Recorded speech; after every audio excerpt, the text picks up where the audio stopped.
5절의 말씀 우리 같이 보겠습니다.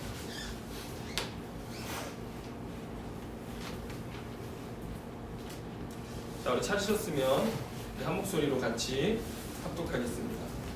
자, 40절부터 같이 읽습니다. 시작. 한 나병 환자가 예수께 와서 꿇어 엎드려 간구하여 이르되 원하시면 저를 깨끗하게 하실 수 있나이다.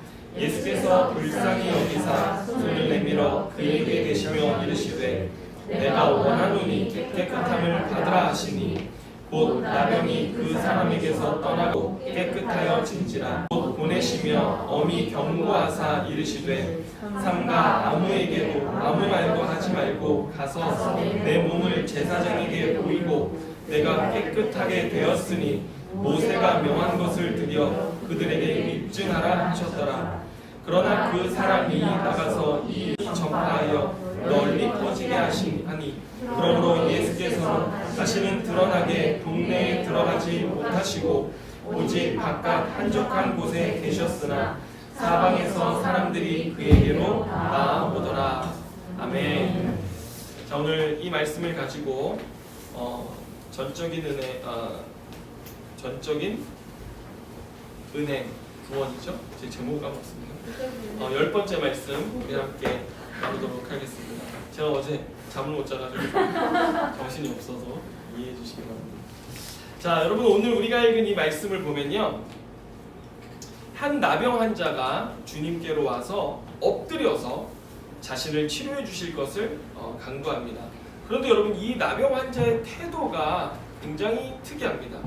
얼마나 소외의 상처가 있는지 우리가 볼 수 있거든요. 한번 다시 40절을 읽어보면요, 제가 읽어드릴게요. 한 나병 환자가 예수께 와서 꿇어 엎드려 간구하여 이르되, 여기 중요합니다. 밑줄 쫙. 원하시면 저를 깨끗하게 하실 수 있나이다. 이렇게 말씀합니다. 자, 여러분, 본문의 이 나병 환자는 예수님께 와가지고 이렇게 얘기하는 거예요. 주님 원하세요? 이렇게 물어보는 거예요. 저 같은 사람도 치료하기를 원하십니까? 라고 묻는 거예요. 여러분, 보통 사람들이 예수님께 와서 치료를 구할 때에는 예수님 저를 치료해 주세요 이렇게 구하거든요. 그런데 이 사람은 먼저 예수님 저를 고칠 의향이 있으십니까? 라고 왜 그러냐면 자신이 가지고 있는 병 때문에 그렇습니다. 이 환자의 병이 뭡니까? 나병이에요. 나병. 그래서 이 자신의 병으로 인해서 예수님께 나와서 주님 저를 고칠 마음이 있으십니까? 주님 같은 분이 저에게 고쳐주실 마음이 있는지 묻고 있었던 것인데요. 여러분, 이 나병은 그 특성상 사회적으로 격리되도록 정해져 있었습니다. 율법을 보면 나병이 생기잖아요. 그러면 그 나병이 완전히 나을 때까지 가족과 친구와 그 이스라엘 백성 공동체로부터 진 밖으로 격리되도록 하는 것이 원칙이었습니다.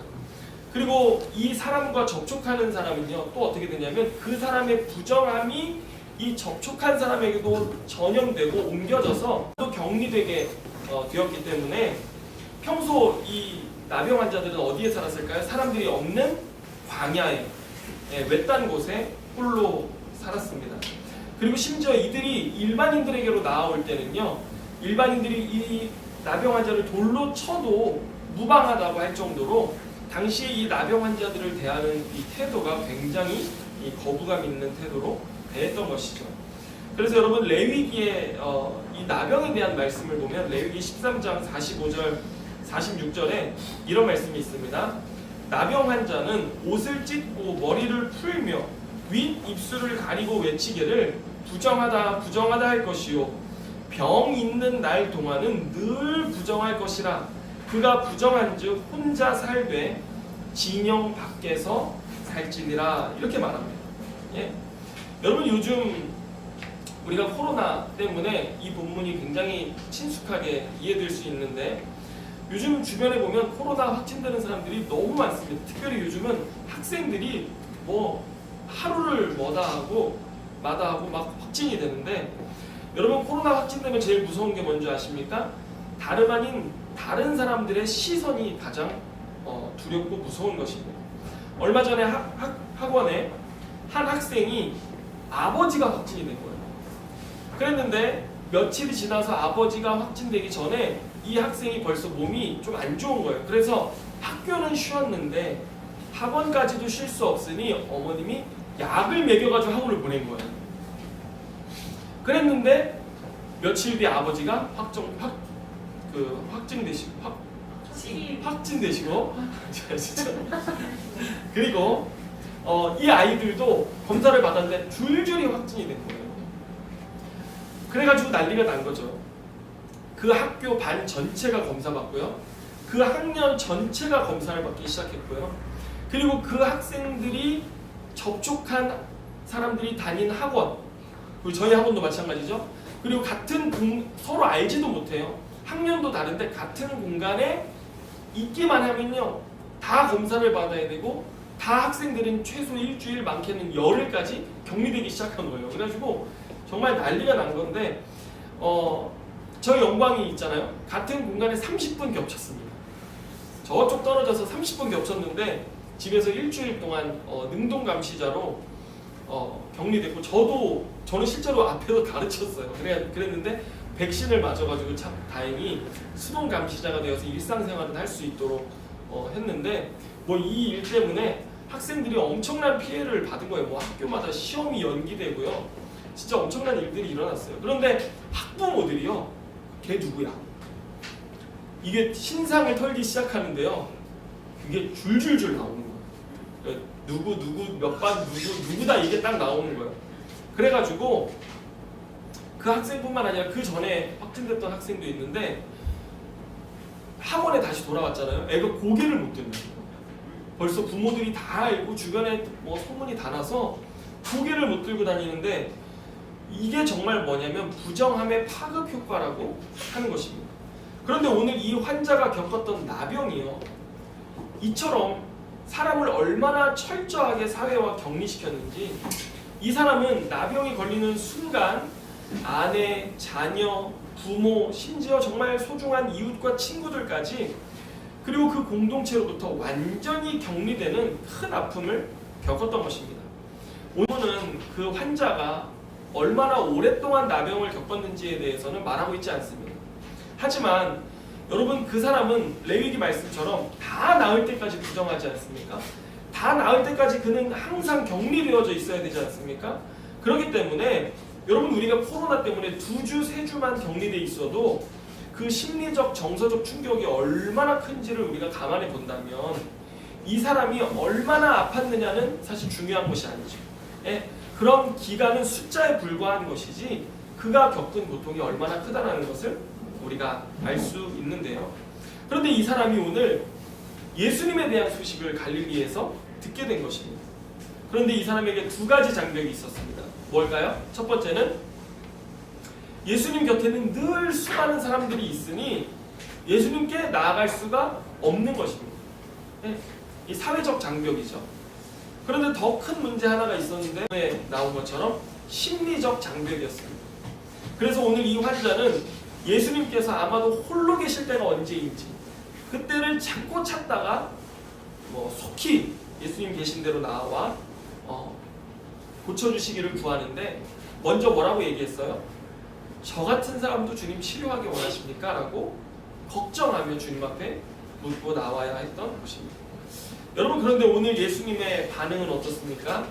우리가 40번 불쌍히 여기사 손을 내밀어 그에게 대시며 이르시되 내가 원하노니 깨끗함을 받으라 하시니, 이렇게 말씀합니다.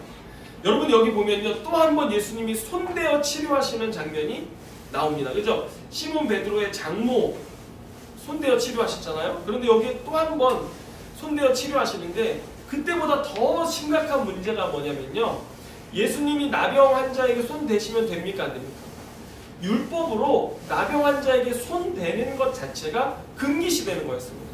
그런데 예수님이요, 그 율법의 금함을 어기고 그 사람에게 손을 대신 거예요. 그리고 그를 고쳐주시겠다라고 말씀하신 것인데, 여러분, 이렇게 예수님 손대면 어떻게 됩니까? 예수님 율법대로라면 어떻게 돼야 돼요? 공동체 밖으로 그 나병 환자와 함께 추방되어 가요. 했습니다. 그런데도 예수님은 기꺼이 그에게 손을 대시며 치료하셨는데요. 여러분 왜 그러셨을까? 여러분 우리가 복음서를 보면 알 수 있습니다. 여러분 안식일 논쟁이라고 아시죠? 안식일 논쟁을 보면 주님께서 안식일에 제자들과 함께 거니시다가 제자들이 배가 고픈 거예요. 그러니까 어떻게 해요? 밀 이삭을 잘라서 먹게 합니다. 이거 율법을 금한 겁니까? 그 율법을 범한 겁니까? 안 범한 겁니까? 범한 거예요. 그리고 또 안식일에 손 마른 환자가 있는데 주님이 그 손 마른 자의 질병을 고쳐주십니다. 근데 이거 안식일에 또 금한 거거든요. 그래서 옆에서 바리새인들이 막 비판하자 예수님 뭐라고 말씀하셨냐면 마태복음 12장 7절 말씀 한번 보면요. 이렇게 말씀하십니다. 나는 자비를 원하고 제사를 원하지 아니하노라 하신 뜻을 너희가 알았더라면 무죄한 자를 정죄하지 아니하였으리라 이렇게 말씀하십니다. 여러분 여기 대목에 아주 중요한 것이 있습니다. 주님께서 원하시는 것이 무엇입니까? 여러분 주님의 마음은 무엇입니까? 자비입니다. 자비. 안식일의 주인이신 주님께서 안식일의 참된 의미가 무엇인지를 가르치셨는데 그건 바로 안식일은 사람을 위한 자비와 긍휼의 마음을 가지는 날이라고 하는 것을 가르치셨던 것입니다. 그래서 예수님은 율법을 거역하신 것이 아니라 오히려 무엇을 말씀하신 거예요? 무엇을 행동하신 거예요? 율법의 본질이 어디 있는지를 며 행동하셨다라고 하는 것입니다. 마찬가지로 오늘 나병 환자는요. 손을 대지 않는 것이 율법이 말하는 것이지만 여러분 그것이 한 영혼을 향한 관심과 사랑까지 거두는 것이 아니라는 사실을 주님 말씀해 주시는 것입니다. 아멘입니까? 여러분 우리가 신앙생활 하면서 주의해야 할 한 가지가 있는데 그것이 바로 본질을 잃어버린 형식입니다. 여러분 예배의 본질은 누구를 위해 있는 것입니까? 사람을 위한 것입니다. 하나님을 예배하는 그 사람을 위한 것이 예배의 본질입니다. 그런데 예배의 본질이 사람이 아니고 예배 자체가 되어지게 될 때 여러분 어떤 일이 일어납니까? 그 예배를 드렸냐 안 드렸냐를 가지고 그 사람을 정죄하고 판단하게 되어집니다. 여러분 생각해 보세요. 주일 성수는 누구를 위한 것입니까? 우리가 성경을 보면요.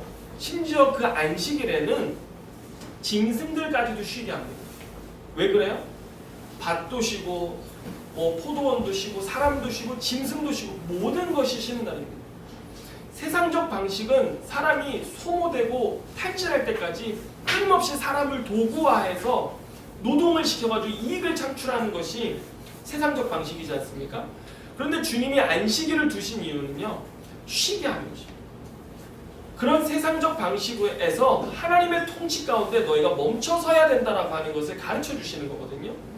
마찬가지로 여러분 우리가 주일 성수의 목적이 무엇에 있습니까? 사람을 위한 것입니다. 우리가 하나님 앞에 나와 예배하고 안식을 누리고 그 하나님을 예배하고 하나님의 통치 가운데 살아가고자 하는 생명을 얻는 시간입니다. 그 사람을 위해서라면 우리가 예배의 시간과 장소 바뀔 수 있습니까? 없습니까? 바뀔 수 있는 것이죠. 그런데 예배의 목적을요. 예배 자체에 맞추기 시작하면요. 때로는 그것이 주일 성수라고 하는 것이 폭력이 되기도 하고 사람을 정죄하고 죽이게도 되는 것이 된다라고 하는 것입니다. 그래서 우리의 예배는 어떤 예배여야 합니까? 사람들을 예배 안으로 초대하고 예배 안으로 이끌어들이는 예배가 되어야지 예배에다가 사람을 갖다 맞추기 시작하면요 안 된다라고 하는 것입니다. 여러분 오늘날 한국 기독교는 중산층의 기독교라는 별명이 붙었습니다. 그럴까요? 예배에 사람들을 갖다 맞추다 보니 주일날 이 시간에 예배에 나올 수 있는 사람들은 어떤 사람들이에요? 중산층. 주일날 일하지 않고도 먹고 살 수 있는 사람들. 그래서 자영업자나 청년들이나 수많은 사람들이 예배에 올 수 없는 구조에 빠지게 되어지는 그런 시대가 되어져 버린 것입니다. 여러분 왜 교회에서 젊은이들이 자꾸 이탈합니까? 교회가 그들의 삶의 현실을 이해하지 못하고 긍휼하지 않는 것입니다. 여러분, 그래서 우리는 그들의 삶에 함께 긍휼하는 마음을 가지고 본질을 잃지 않으려는 이 마음을 가지고 그들에게 다가갈 때 그들과 함께 예배할 수 있는 것이고, 이것이 우리가 주님에게서 배울 수 있는 마음인데요. 그래서 오늘 주님도 그 나병 환자를 보셨을 때 손을 대셨어요. 누구도 만져주지 않았던 그의 삶, 주님께서 만져주셨는데요. 오늘 본문에 보면요, 이런 말씀이 있습니다. 주님이 그에게 손을 대신 이유를 불쌍히 여기셨기 때문이다라고 말합니다. 그런데 여러분, 이 원문을 보면요, 여기서 이 불쌍히 여긴다라고 하는 단어가 분노하다라는 단어로 되어져 있습니다. 그러니까 뭐냐면 주님이 분노하셔서 그를 손대어 만지셨다, 이렇게 원문은 되어져 있는 거예요. 근데 왜 그러냐? 학자들이 이야기하기를 예수님의 분노는 과연 어떤 분노냐라고 했을 때 그를 만지시는 분노였다라고 하는 거죠. 그런 의미에서 이 성경 번역가들이 이 예수님의 분노를 어떤 분노로 해석했냐면 애끓는 마음을 담은 분노, 하나님의 그 애끓는 마음, 그 심정으로 그의 처지와 모습을 보면서 분노하시고 그를 손대시는 그런 주님의 마음으로 번역해서 오늘 우리가 읽은 성경에서처럼 불쌍히 여기셨다라고 하는 번역을 학자들이, 여러분 한마디로 어떤 마음입니까? 내 자식이 아파요. 그리고 내 자식이 너무나 큰 고통 가운데 빠져 있으면 부모의 마음이 어떻습니까? 자녀를 향해서 막 창자가 끊어지는 것 같은 그런 아픔과 고통이 있잖아요. 오늘 예수님의 분노, 예수님의 그 불쌍히 여기는 마음이 바로 이런 마음이라고 하는 것입니다. 그래서 여러분 여기 보면요, 이 긍휼히 여긴다, 불쌍히 여긴다라고 하는 말을 그 유대 그 히브리적 표현으로 보면요, 이 부모의 자궁으로 표현합니다. 그래서 여러분 이런 거 있잖아요. 그 자녀 때문에 내 자궁이 아주 끊어지는 것 같다, 뭐 창자가 끊어지는 것 같다. 우리도 이런 말 있죠, 그죠? 그런 것처럼 지금 예수님께서는 그 나병 환자를 향해서 애가 끓는 마음, 창자가 끊어지는 것 듯한 그런 분노와 정말 애타는 그런 감정으로 그 사람을 만져주셨는데요. 여러분 보면요, 아버지 말고요, 저도 아버지지만 어머니의 모성애적 사랑이 정말 그 희한하다는 것을 우리가 알 수 있습니다. 여러분, 제가 김천에서 사역할 때 한 자매가 고등학교 때 이제 친구들하고 잘못 어울리다가 이 친구들로부터 성적 학대를 당하는 일이 생겼어요. 그 일이 뭐 일파만파 지역에 알려지게 되면서 나중에는 대인기피증이 생겨서 음대를 다니다가 음대도 이 대인기피로 다니지 못하게 되는 상황까지 갔는데, 가장 큰 문제는 뭐냐면요, 그 자매가 그 사건을 경험하고 이런 일 처리하는 과정 중에서 부모가 나를 사랑하지 않는구나 라고 하는 그 마음을 갖게 된 거예요. 그러면서 그 자매의 마음속에 귀신이 들어갔어요. 그래서 제가 이제 김천에 사역할 때 양육하다가 기도를 하는데 갑자기 어느 날 삶이 안 변하니까 너 안 되겠다, 기도하자 그래서 기도하는데 귀신이 정체를 확 드러낸 거예요.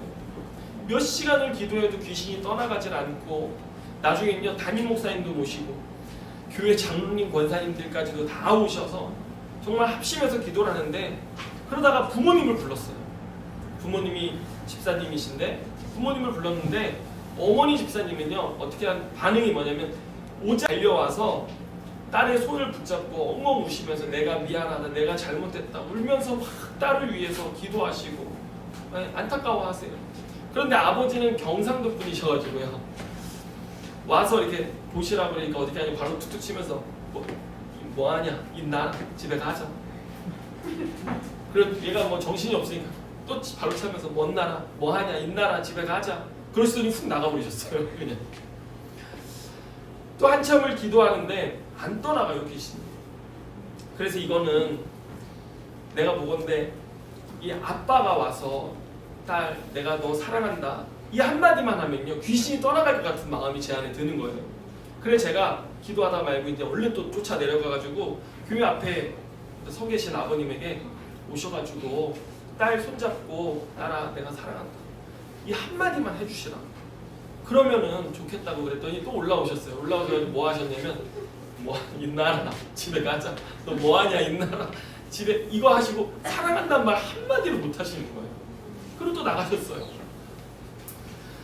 한 번만 알아놔주고 한 번만 사랑한다라고 말해주면 좋을 텐데 그걸 못 하시는 거예요. 그래서 다음날 이 상담 요법 중에 내가 마치 그 자매의 아버지가 된 것처럼 그렇게 그 마음을 치료해주면 귀신이 떠나간다라고 하는 이 가르침을 제가 저희 큰어머니에게서 듣고선 근데 저도 도무지 못하겠는 거예요. 그래가지고 앉아가지고 너 하나님 아버지 너네 아버지니까 네가 하고 싶은 얘기 다 해라 이렇게 막 한 40분을 욕도 하고 울고 막 그러더니 귀신이 떠나갔어요.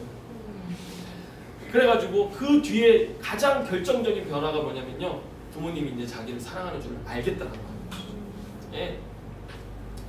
그런데 여러분 제가 이 일을 왜 얘기했냐면요, 딸 자식을 붙잡고 울면서 내가 잘못했다, 미안하다, 사랑한다 이 말 하는 사람은 엄마였어요, 아빠였어요? 엄마예요, 엄마. 그래서 이 모성애적 사랑이 바로 오늘 예수님이 이 나병 환자를 만났을 때 그 예수님의 마음이셨다라고 하는 것입니다. 여러분, 우리 예수 그리스도는 어떤 분이십니까? 히브리서 4장 15절은 이렇게 말씀합니다. 우리에게 있는 대제사장은 우리의 연약함을 동정하지 못하실 이가 아니요 모든 일에 우리와 똑같이 시험을 받으신 이로되 죄는 없으시니라. 아멘. 여러분, 예수님은요 우리의 연약함을 동정하실 수 있는 분이십니다. 그분은 하나님이시지만 육신의 옷을 입고 오셔서, 육신의 몸을 입고 이 땅에 오셔서 이 땅에서 우리와 똑같이 시험을 받으셨습니다. 다만 그 시험에 빠지셔서 죄를 지으시진 않았습니다. 그렇기 때문에 주님은 우리의 삶을 아시고 우리를 긍휼히 여기시고 또 우리의 창조주시지 않습니까? 그래서 우리를 낳아주신 어머니와 같이 창자가 끊어지 여겨주시는데요. 여러분, 그래서 우리에게는 어떤 특권이 있습니까? 히브리서 4장 15절 이제 16절에 가보면 이런 말씀이 있습니다. 그러므로 우리는 긍휼하심을 받고 때를 따라 돕는 은혜를 얻기 위하여 은혜의 보좌 앞에 담대히 나아갈 것이더라. 아멘. 여러분, 여기 보면 때를 따라 돕는 은혜가 있는데 이게 뭐냐면요, 필요할 때마다 얻는 도움. 이게 문법을 보면요 현재 시제로 돼 있어요. 여러분, 저희 아이들이요 도움이 필요하잖아요. 그러면 제깍 저에게 와가지고요, 아빠 이거 해줘, 엄마 이거 해줘 이렇게 얘기하지 않습니까? 이게 바로 때를 따라 돕는 은혜입니다. 언제든지 현재 시제로 되어져 있어서 주님 저 이런 필요가 있습니다, 주님 저 이런 고통이 있습니다, 주님 저 이런 아픔이 있습니다 할 때 우리가 달려가 그 은혜의 보좌 앞에 나아가면, 담대히 나아가면 주님이 그 은혜를 주시는, 우리의 연약함을 동정하지 못하시는 대제사장이 아니라 우리와 똑같이 시험 당하시되 죄는 없으신, 우리를 이해하시고 또 우리를 긍휼히 여기시는 예수 그리스도, 그분이 우리의 왕이시라고 하는 것입니다. 할렐루야. 자, 그래서 오늘 이렇게 예수님 앞에 나와 엎드려 주님 저를 고칠 의향이 있으십니까? 라고 묻는 이 상처받은 나병 환자에게 주님 뭐라고 말씀하세요? 41절 말씀 후반절을 보면요, 내가 원한다, 내가 원하노니 깨끗함을 받으라 이렇게 말씀하시는 것입니다. 이게 무슨 말이에요? 주님은 나도 너를 기꺼이 고쳐주고 싶다라고 말씀하시는데 사람들이요 돌을 던지고 부정하고 더러우니 저리 떨어져 있으라 했던 그 사람에게 또 누구도 가까이 하지 않고 손대지 않았던 그 몸을 친히 손으로 만지시며 깨끗해지길 원한다라고 주님이 말씀하여 주셨는데요. 여러분, 저기 율법, 레위기 율법에도 보면요, 나중에 이 사람이 고침받아가지고 그 제사장에게 가서 깨끗한 증거를 얻어야 될 때 제사장도요 안 만집니다. 뿌리고 그리고 나서 정결해졌다라고 확증이 되면요, 그제서야 그 피를 찍어서 귀하고 이렇게 엄지손가락이나 엄지발가락에 바르는 것만 하지, 그것도 이 사람이 확실히 고쳐졌다라고 했을 때만 그 의식을 행하죠. 제사장도 소용되지 않습니다. 그런데 주님 어떻게 하셨어요? 그를 만지시면서 나는 너가 정말 깨끗하게 되기를 원한다 라고 오늘 말씀해 주셨는데요. 여러분 우리의 대제사장이신 예수 그리스도는 우리를 긍휼히 여기사 만져주길 원하시고 또 우리가 깨끗하기를 기꺼이 원하시는 분이라고 하시는 것을 여러분 믿으시기를 바랍니다. 할렐루야. 자, 그리고 주님은 우리에게 무엇 주기 원하시는지 아십니까? 43절 44절의 말씀을 한번 보겠습니다. 우리 같이 한번 읽읍시다. 43절 44절 같이 읽습니다. 시작. 곧 보내시며 엄히 경고하사 이르시되 삼가 아무에게 아무 말도 하지 말고 가서 내 몸을 제사장에게 보이고 내가 깨끗하게 되었으니 모세가 명한 것을 드려 그들에게 입증하라 하셨다. 여러분 주님이 이 나병 환자에게 가장 주고자 하셨던 선물 그게 뭐였는지 아십니까? 한번 저를 따라해 보시겠습니까?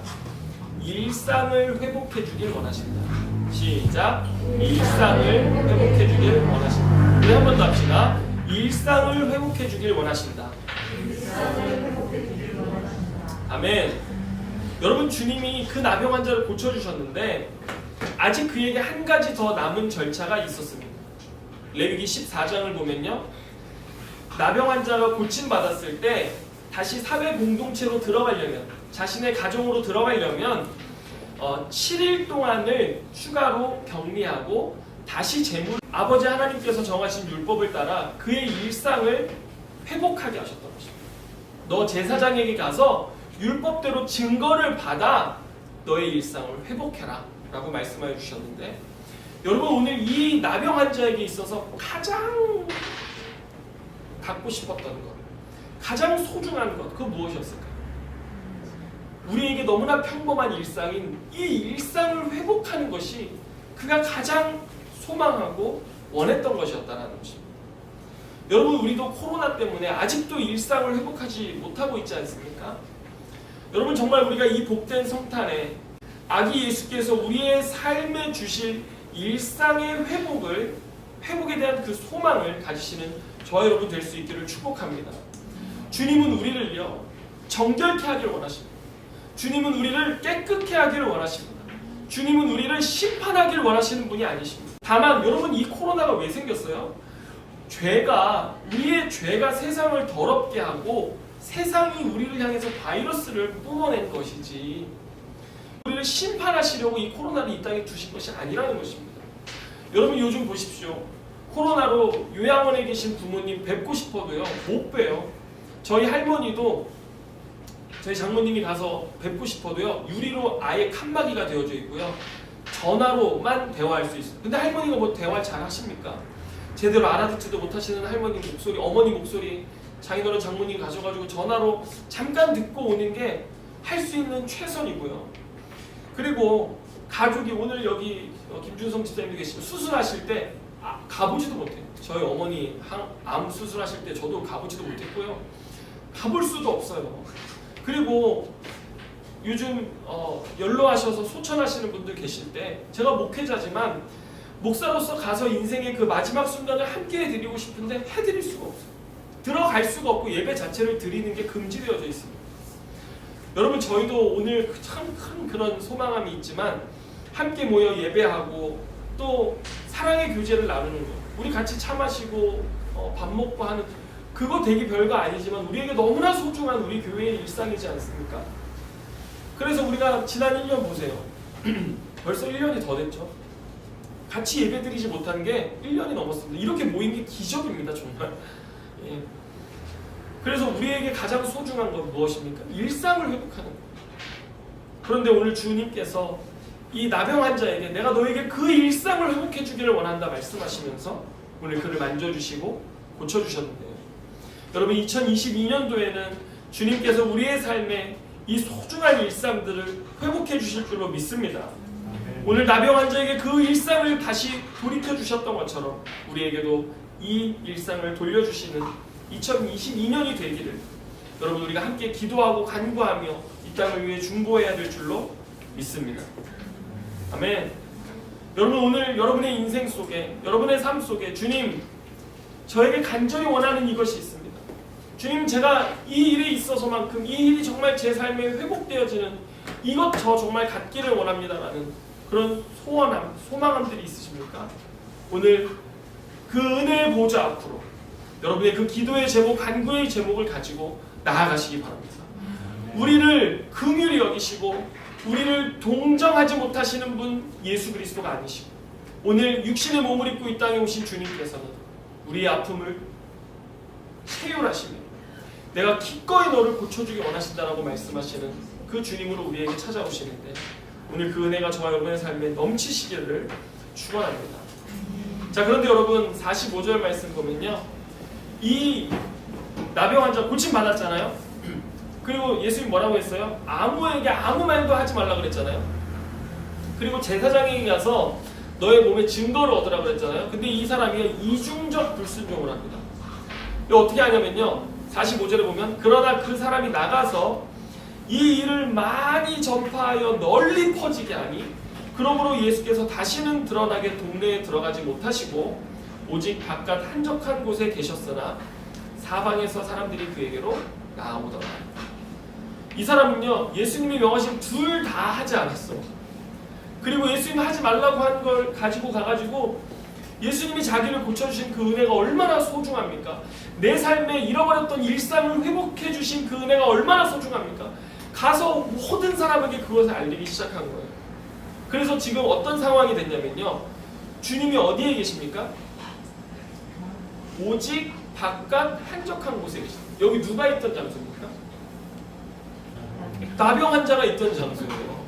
나병 환자가 있던 곳에 예수님이 계시고 나병 환자는 일상으로 돌아갔는데, 여러분, 주님은 이사야 53장 4절의 말씀처럼 우리의 연약함과 병을 짊어지시고 우리의 질고와 슬픔을 짊어지실 어린 양으로, 고난받는 종으로 이 땅에 오신 분이십니다.